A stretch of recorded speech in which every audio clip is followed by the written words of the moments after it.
दोस्तों, आज हम इस वीडियो के माध्यम से चाणक्य नीति के दूसरे अध्याय को प्रस्तुत करने जा रहे हैं। कृपया वीडियो में अंत तक बने रहे। आचार्य चाणक्य द्वारा लिखित चाणक्य नीति ग्रंथों की कोटि में चाणक्य नीति का महत्वपूर्ण स्थान है। इसमें सूत्रात्मक शैली में जीवन को सुखमय एवं सफल बनाने के लिए उपयोगी सुझाव दिए गए हैं। इसका मुख्य विषय मानव मात्र को जीवन के प्रत्येक पहलू की व्यावहारिक शिक्षा देना है। इसमें मुख्य रूप से धर्म, संस्कृति, न्याय, शांति एवं मानव जीवन की प्रगति की झांकियां प्रस्तुत की गई हैं। इस नीतिपरक ग्रंथ में जीवन सिद्धांत और जीवन व्यवहार तथा आदर्श और यथार्थ का बड़ा सुंदर समन्वय देखने को मिलता है।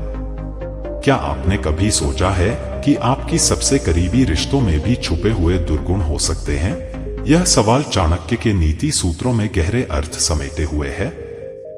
चाणक्य कहते हैं, झूठ बोलना, कठोरता, छल करना, बेवकूफी, लालच, अपवित्रता और निर्दयता, ये सभी औरतों के नैसर्गिक दुर्गुण माने जाते हैं। क्या ऐसा सच में हो सकता है? लेकिन चाणक्य के अनुसार यह बातें समाज के लिए गहरे संकेत देती हैं। भोजन, सुंदर स्त्री, धन और दान की भावना, यह सब सामान्य तप का फल नहीं है। वे चेतावनी देते हैं। हर चीज का मूल्य उसकी सच्चाई और उसके कारण में छिपा होता है। ये संयोग जीवन में किस्मत से कम बल्कि हमारे कर्मों से ज्यादा जुड़ी होती हैं। फिर चाणक्य ने एक और गहरी बात कही, पुत्र वही है जो पिता का कहना मानता है, पिता वही है जो पुत्र का पालन करता है, मित्र वही है जिस पर आप विश्वास कर सकते हो और पत्नी वही है जिससे सुख मिलता है। यह विचार आपके रिश्तों को एक नए नजरिए से देखने के लिए मजबूर करता है। लेकिन सच्चाई क्या है?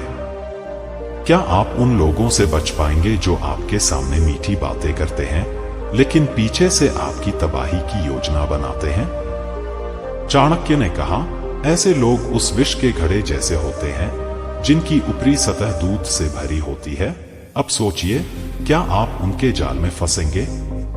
कभी भी अपने मन में सोचे गए कार्य को किसी से न कहें। चाणक्य की यह सलाह एक खतरनाक खेल की ओर इशारा करती है।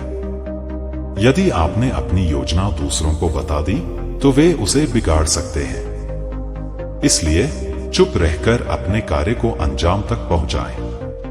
चाणक्य की अगली बात हमें सोचने पर मजबूर करती है। हर पर्वत पर माणिक्य नहीं होते, हर हाथी के सिर पर मणि नहीं होता, सज्जन पुरुष हर जगह नहीं होते और हर वन में चंदन के वृक्ष नहीं होते। जीवन में वह सच्चा गुण हर कहीं नहीं मिलता और इसलिए हमें उन जगहों की पहचान करनी चाहिए जहां असली मूल्य छुपे होते हैं। आखिरकार चाणक्य की नीति के अंतिम शब्द हमें यह सिखाते हैं कि एक ब्राह्मण का बल उसका ज्ञान है, एक राजा का बल उसकी सेना में है, एक वैश्य का बल उसकी दौलत में है और एक शूद्र का बल उसकी सेवा में है। यह प्रतीकात्मक रूप से हमें यह समझाता है कि हर व्यक्ति की ताकत उसके स्थान और भूमिका के अनुसार अलग होती है। तो क्या आप तैयार हैं चाणक्य के इन गहरे सिद्धांतों को समझने और जीवन में उन्हें लागू करने के लिए? हमें कमेंट में जरूर बताएं। वीडियो अच्छा लगा हो तो हमें सब्सक्राइब करें।